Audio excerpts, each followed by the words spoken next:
Assalamualaikum warahmatullahi wabarakatuh. Nyo suasana penguburan Tunku almarhum Amir Ishaq sebagai urung tuha dalam perjuangan Aceh Merdeka. Nembak uronyo kage semiyuknyo suasana tempat perkuburan yang di Denmark di kota Aalborg. Nyo suasana yang lupiah minus nyo na padu-padu boh yang karena kuburan orang Aceh di sini nyo tungkudun nyo ino anu baby mentang ubud dan kenan nasib kuburan orang kita Aceh dan nyo tempat penguburan orang Islam yang na di daerah yo mendung-mendung gitu yang akan tahu ikut menyusul daripada udung-udung yang kalebih hawai. Dunianya hanyalah sementara. Nyolah suasana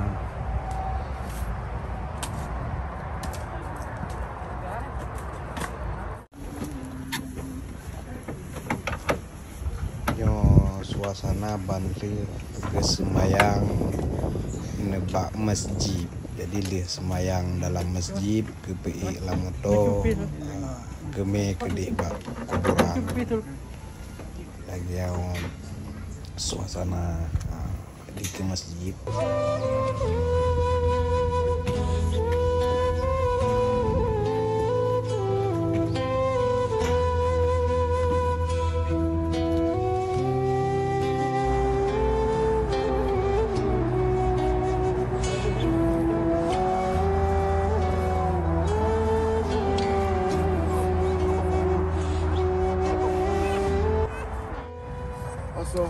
Når de kommer med afguden, så fortæller sallallahu alaihi wasallam os, hvad kommer til at ske, hvad sker med afguden, med de der døde.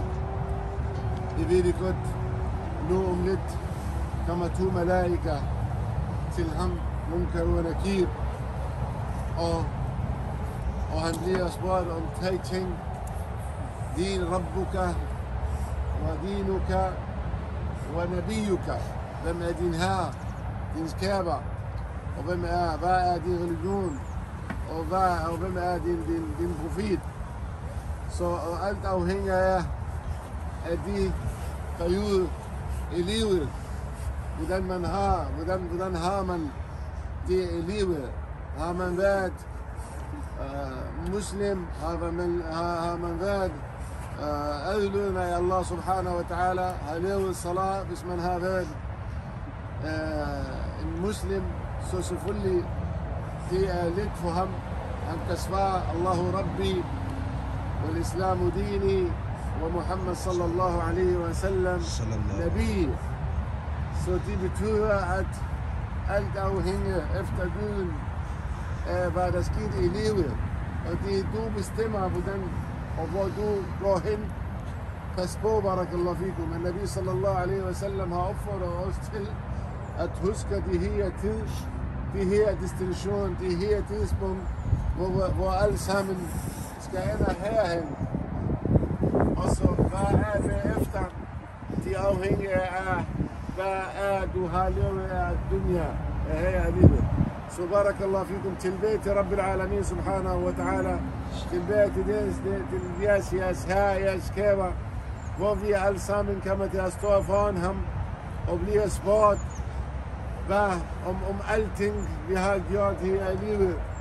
Så jazakumullah khair. I bestemmer det hele nu. Gå tilbage til Allah subhanahu wa ta'ala. Kom tilbage til Rabbil Alamin.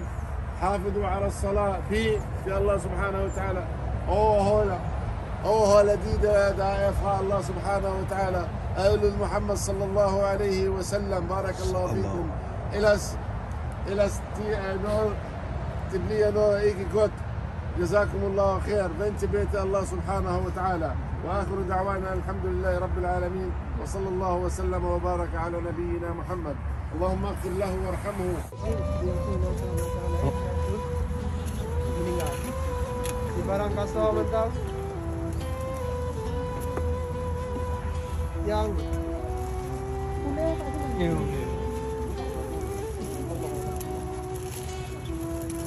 yo anak-anakku perkara yang akhir yang tua yang kata puput di dunia yo adalah tanggung jawab kita masing-masing. Nyo kita kendek kugat maka puputlah yang kugat. Apabila dia kendek kugat berapa nyo adalah pilihan dos masing-masing. Maka oleh itu nasihat daripada ulun nyo tu kata tinggal dia nyo lagi tu karena tayo kena saya ada sana upaya ayo dapat berdoa pada Allah Subhanahu wa taala. Terima kasih mengucapkan keberadaan mendung yang kali melaksanakan tugas mulia yo daripada ahli bait mengucapkan ribuan terima kasih yang kali mendung dari mula sampai ke yo dapat dibalas selain hanya kepada Allah lah balasan yang lebih baik daripada Allah. Innalillahi wa inna ilaihi raji'un.